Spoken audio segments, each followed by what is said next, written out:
চায়নার পররাষ্ট্রমন্ত্রী ওয়াং ইর সাথে বৈঠক করেছেন ইরানের পররাষ্ট্রমন্ত্রী আব্বাস আরাকচি। মধ্যপ্রাচ্যে চলমান সংঘাত এবং দ্বিপাক্ষিক সম্পর্কের কৌশলগত দিক নিয়ে আলোচনা করেছেন শীর্ষ দুই কূটনীতিক।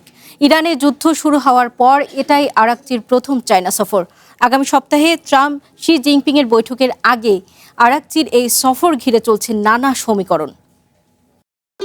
ভবিষ্যৎ হোক নিরাপদ, বিনিয়োগ হোক বিশ্বস্ত, আর আমার পছন্দ সল্ট বে। ওয়েলকাম টু সল্ট বে। যুদ্ধের সময় চায়নার পররাষ্ট্রমন্ত্রীর সাথে একাধিকবার ফোনালাপ হলেও ওয়াং ইর আমন্ত্রণে এবার সশরীরে বেইজিং গেলেন ইরানের পররাষ্ট্রমন্ত্রী। আগামী 14 মে চায়না সফরে যাওয়ার কথা রয়েছে আমেরিকার প্রেসিডেন্ট ডোনাল্ড ট্রাম্পের। তার আগেই ইরানের দাবি এবং অবস্থানগুলো চায়নার কাছে তুলে ধরতেই আরাকচির এই সফর বলে জানান বিশ্লেষকরা।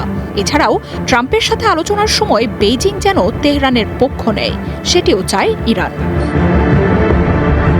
ওয়াং ইর সাথে বৈঠকে চায়নাকে নিজেদের ঘনিষ্ঠ বন্ধু হিসেবে উল্লেখ করে আব্বাস আরাকচি বলেন, চলমান পরিস্থিতিতে দুই দেশের সহায়তা আরও জোরালো হয়েছে।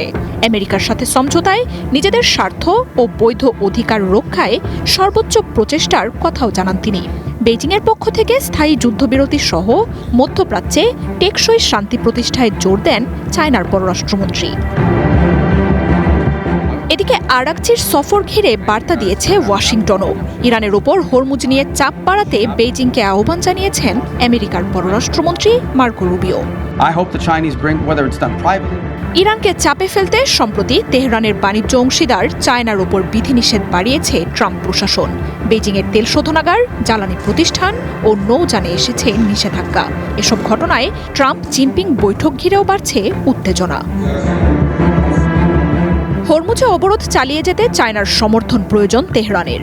এরই মধ্যে জলপথটি খুলে দিতে আন্তর্জাতিক কোয়ালিশনের অভিযানের একাধিক প্রস্তাব জাতিসংঘে উঠেছে। তবে ভিটো ক্ষমতা প্রয়োগে সেসব বাতিল করেছে চায়না, রাশিয়া। সম্প্রতি রুশ প্রেসিডেন্টের সাথেও বৈঠক করেছেন আরাকচি।